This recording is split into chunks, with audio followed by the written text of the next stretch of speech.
So good morning viewers, my name is Adekbar Sharma, I am Director Success Mantra Educare Punjab India. आज मैं बात करने जा रहा हूं कि जो आईएलटीएस के स्टूडेंट्स हैं, स्पेशली उनके जो स्पीकिंग में बेसिक्स प्रॉब्लम आती हैं वो मैं डिस्कस करने जा रहा हूं अपनी क्लास के साथ में, और व्यूअर्स के लिए मैं वीडियो शूट कर रहा हूं। वीडियो अच्छा लगा तो मेरे चैनल को सब्सक्राइब जरूर करना और अच्छे अच्छे कमेंट्स देना। जो आपकी स्पीकिंग की प्रॉब्लम्स है आप मेरे साथ में शेयर करो ताकि मैं आपको कोई सोल्यूशन दूं, और इस चीज़ के लिए मैं कोई पैसा नहीं लेता हूं। आप कभी मुझे कॉल कर सकते हैं, टेक्स्ट कर सकते हैं। तो समय ना वेस्ट करते हुए आइए शुरू करते हैं आज का वीडियो।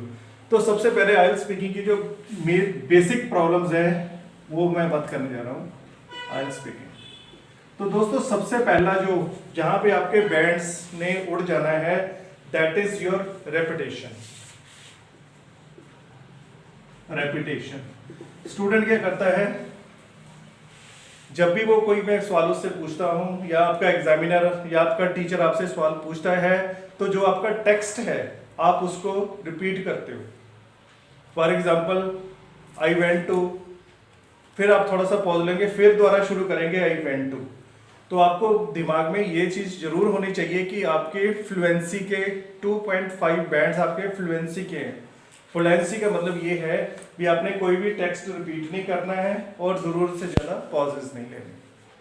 तो जब भी आप नेक्स्ट टाइम आप करें, जब भी आप स्पीकिंग करें, तो मैं आपसे रिक्वेस्ट करूंगा कि आप अपने वीडियो ऑन करिए, अपना ऑडियो ऑन करिए और उसके बाद में आप उसको जज करिए कि आपकी जो रेपिटेशन है वो कितनी हो रही है। अगर 5-7 जगह पे रेपिटेशन हो रही है तो इसका मतलब जो आपका बैंड स्कोर है वो थोड़ा सा लो जाने से के चांसेस हैं। इस चीज़ को हम आपने अवॉइड करना है। आगे से जब भी आप सोच समझ कर बोलो जो भी बोलना। अगर आप सोच समझ कर बोलते हैं तो लेवल ऑफ रेपिटेशन कम होती है। और दूसरा एक और जो मैं मुद्दा आपका देखता हूं उसमें ये है, you try to improve your sentence. Improve your sentence. Improve your sentence का मतलब क्या होता है, जब भी आप मेरे साथ में स्पीकिंग करते हो तो हर स्टूडेंट की एक इच्छा है कि वो अपना स्कोर इम्प्रूव करे। अगर वो स्कोर इम्प्रूव करता चाहता है तो उसके लिए वो सोचता है कि मैं अच्छा सेंटेंस बोलूं। तो इन डाउन द लाइन होता क्या है, आप एक सेंटेंस शुरू करते हो, फिर आपको याद आता है मैं इससे भी अच्छा सेंटेंस बोल सकती हूँ या बोल सकता हूँ, तो आप उस सेंटेंस को कट मारते हो, नया सेंटेंस आप शुरू कर देते हो।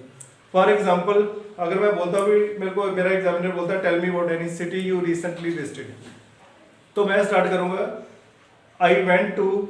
तो मुझे लगेगा भाई वेंट टू की जगह पे तो मैं टूर बोल देता या कोई और वर्ड बोल देता, तो फिर मैं आई वेंट टू, फिर बोलो दोबारा चुप करके, फिर दोबारा से फ्रेश सेंटेंस स्टार्ट करते हो। तो डियर स्टूडेंट्स, ये आपको क्लियर कट इंस्ट्रक्शंस बता रहा हूँ। अगर आप सेंटेंस छोड़ के नया सेंटेंस स्टार्ट करते हो आपका नुकसान ज़्यादा है, बहुत ज़्यादा है आपका नुकसान। अगर कोई सेंटेंस आपके मुंह से निकल गया, कोई चीज़ आपने स्टार्ट शुरू कर दी, तो काइंडली फिनिश इट ऑफ, चाहे वो नॉर्मल सेंटेंस है या वो फिर स्पेशल सेंटेंस है। थर्ड जो स्टूडेंट की बेसिक प्रॉब्लम चलती है वो हाई लेवल वोकैब यूज करने की कोशिश करते हैं। हाई लेवल वोकैब, और एक बार मैं बताऊं, high level vocab no doubt lexical resources के हमारे पास 2.5 बैंड है। जो बच्चा अच्छे वर्ड्स यूज करता है उसके लिए उसके जो बैंड स्कोर है वो ज़्यादा बेटर है।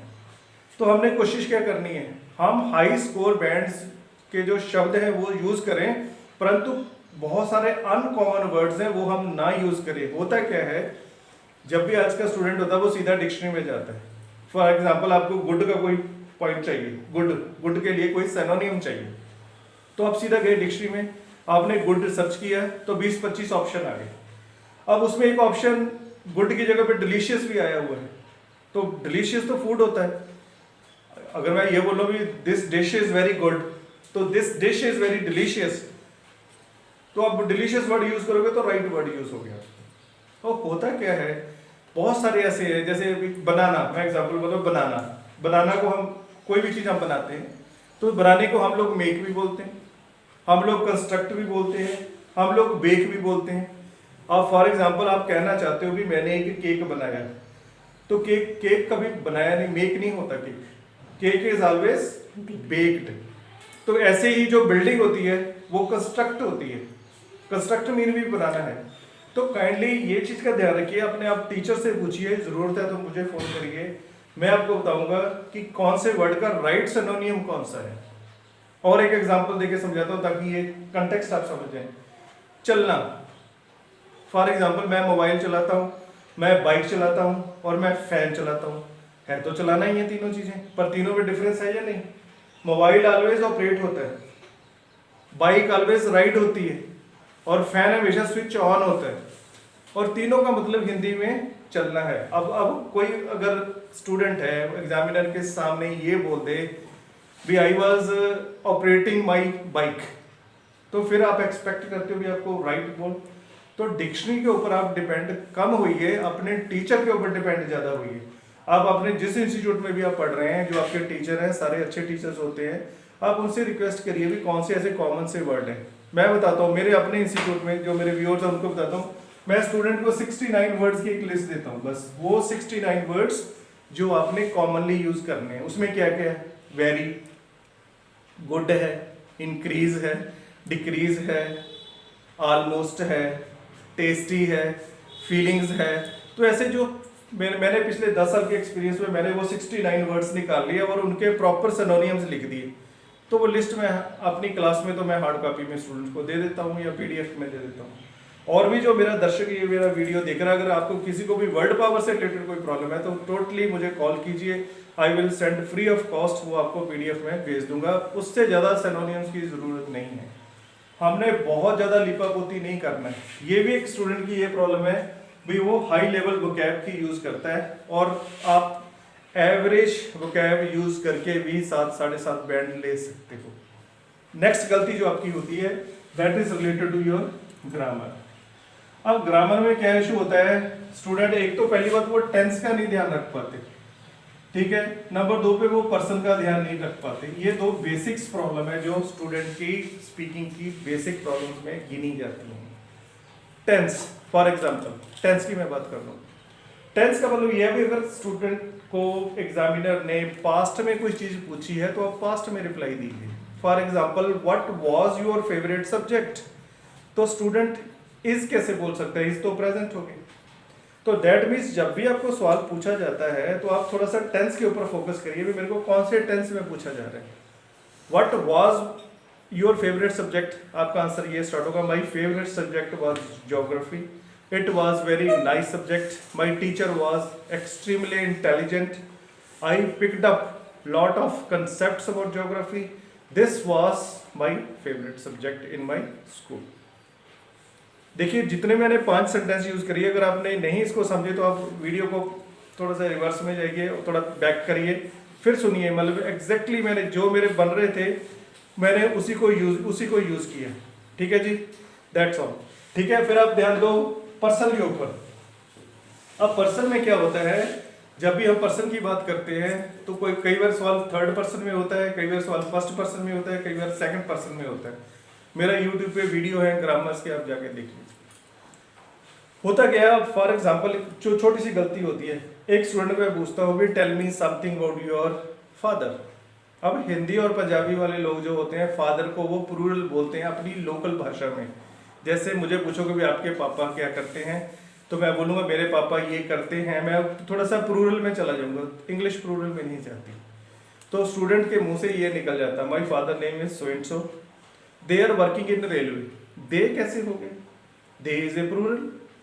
तो इस चीज़ के ऊपर आप ध्यान दो भी जो आपको सवाल पूछा गया है वो सिंगुलर है या वो प्लूरल है, कम से कम ग्रामर के ऊपर ध्यान दीजिए। और तीसरा इसका पोर्शन होता है आपकी जो प्रेपोजिशंस। तो प्रेपोजिशंस अगर नहीं लगानी आती तो आप सीखिए, कितनी 21 एटलीस्ट मिनिमम 21 प्रेपोजिशंस है, on, off, at, with, to, into, ये हमें सारी पता होनी चाहिए भी कौन सी कहाँ पे लगनी है। और जो नेक्स्ट जो आइल्स स्पीकिंग में जो नेक्स्ट स्टूडेंट की प्रॉब्लम आती है वो पर्टिकुलरली जब वो क्यू कार्ड बनाते हैं। अब क्यू कार्ड में मेरा पर्सनल एक्सपीरियंस है, जो फ्रेशर बच्चे होते हैं, एक आदमी ने कोचिंग ली है तो वो क्यू कार्ड बनाते हैं बिल्कुल भी नहीं। वो अगर वो कुछ लिखते हैं तो उसको पूरे पैराग्राफ फॉर्मेट में लिखते हैं, पॉइंट वाइज नहीं लिखते। फॉर एग्जांपल मैं बताता हूँ, अगर आपने मेरे को क्यू कार्ड पूछ लिया any city you recently visited, तो मैं बोलूँगा रिसेंटली विजिटेड दिल्ली, फिर उसमें मैं बोलूँगा Lal Qila, cannot place, parliament building. तो मैं ऐसे पॉइंट्स लिखूंगा, फिर उस पॉइंट्स को मैं आगे खोल दूंगा एक एक दो लाइन। और स्टूडेंट के पास कंटेंट नहीं है। अगर कंटेंट नहीं है, आप अपने टीचर से पूछिए। जितने बेसिक सवाल होते हैं सारे टीचर्स करवाने की कोशिश करते हैं, तो आप करिए। मैंने खुद आइल्स की बुक लिखी हुई है और इसके बायो में मैं आपको लिंक दे दूंगा, बुक हुए आप नोशन प्रेस से जाके आप परचेज करिए। बेसिक 150 टॉपिक्स जो आइल्स में पिछले 10 साल में आए हैं वो सारे के सारे लिखे हुए हैं और क्यू कार्ड फॉर्मेट में लिखे हुए हैं। साथ में 4 एक्स्ट्रा क्वेश्चन है, प्लस साथ में वोकैब भी कौन सी यूज करनी और रेलिवेंट वोकैब यूज करनी है उसमें। तो स्टूडेंट है जो क्यू कार्ड लिखते ही नहीं है। मैक्सिमम लोग जो मेरे पास सामने एग्जाम देने आते हैं, स्टार्टिंग में वो आते हैं, मैं उनको क्यू कार्ड बताता हूँ, वो लिखते हैं और लिखने के बाद में बस सोचते हैं और कॉपी बंद कर देते हैं, फिर वो बोलना शुरू कर देते हैं। दोस्तों ऐसे नहीं बोला जा सकता, आपको प्रॉपर पॉइंट्स लिखने पड़ेंगे। आप पॉइंट्स अगर चाहो तो आप इस शेप में बना लो या फिर आप स्पाइडर शेप में बना लो, कुछ ना कुछ आपको लिखना पड़ेगा, तब जाकर होगा। And last but the important, इससे पहले की वीडियो लंबा हो जाए, सेल्फ प्रैक्टिस करना आपको बहुत ज्यादा जरूरी है। एक स्टूडेंट की बेसिक प्रॉब्लम आती है, सारे स्टूडेंट बोलते हैं मैं प्रैक्टिस किससे करूं, मेरे घर में कोई नहीं है जो इंग्लिश बोलने वाला, या मैं न्यूक्लियर फैमिली में रहता हूं, मेरे साथ तो कोई है ही नहीं। तो भाई लोगों, प्रैक्टिस किससे करनी है? प्रैक्टिस आपने खुद से करनी है।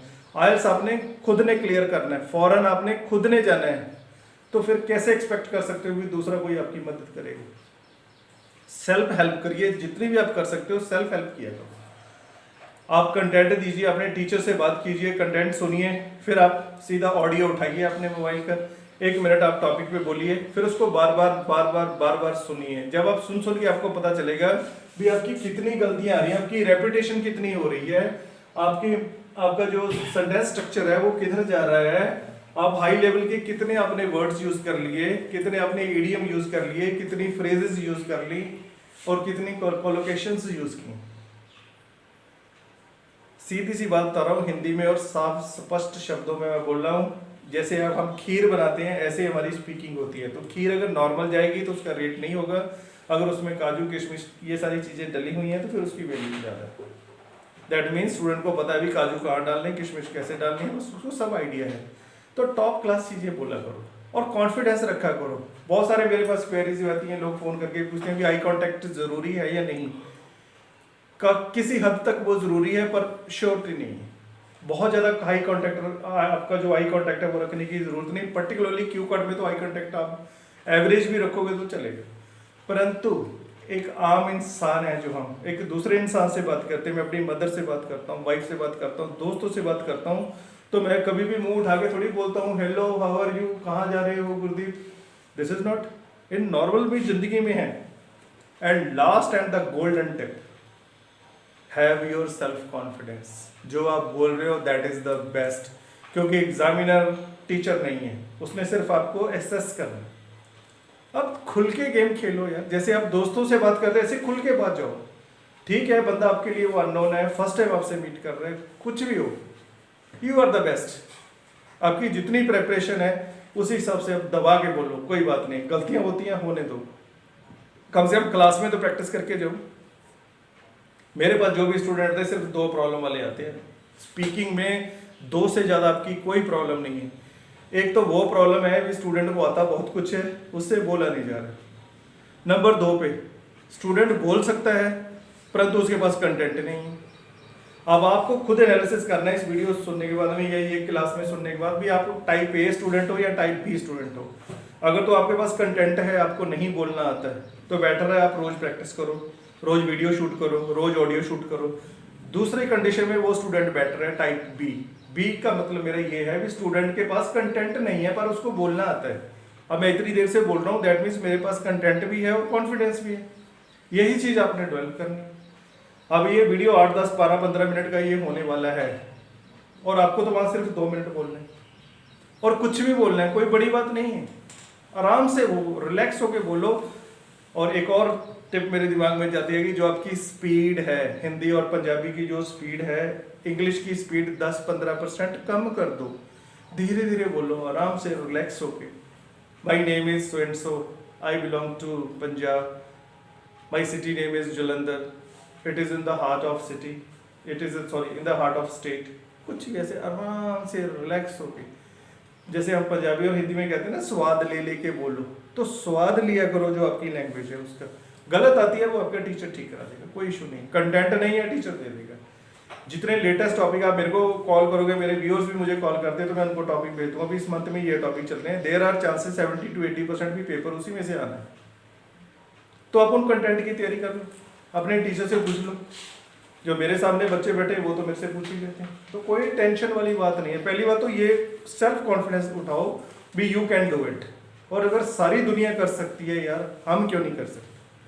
और ये कुछ भी तो नहीं है, 10-12 साल हम सब इंग्लिश पढ़ के आए, और शर्माना नहीं भी मेरे से गलती होगी, आप उससे मच बेटर हो जो बंदे ने ट्राई नहीं किया।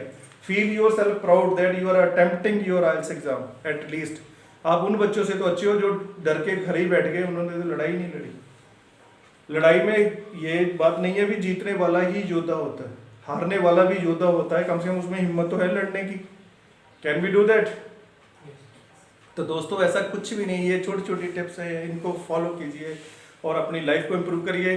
कोई भी आपका आइल्स से रिलेटेड कोई भी क्वेरी है, कुछ भी है, मेरा मोबाइल नंबर डिस्प्ले हो रहा है, आप मुझे एक SMS दीजिए और चैनल को सब्सक्राइब करिए, मुझे फीडबैक दीजिए मेरे वीडियोस कैसे हैं। I am there to help you out, और इस चीज़ के लिए मैं कोई पैसा नहीं लेता। आपके 1-2 सवाल तो मैं वैसे ही बता दूंगा भी हाँ यार इसमें ये आप बोल लो। अगर आपको वीडियो अच्छा लगा तो प्लीज़ लाइक ज़रूर करना, और ढंग से प्रिपेयर करो, you can do it. All the best from my side, thank you so much for watching this video.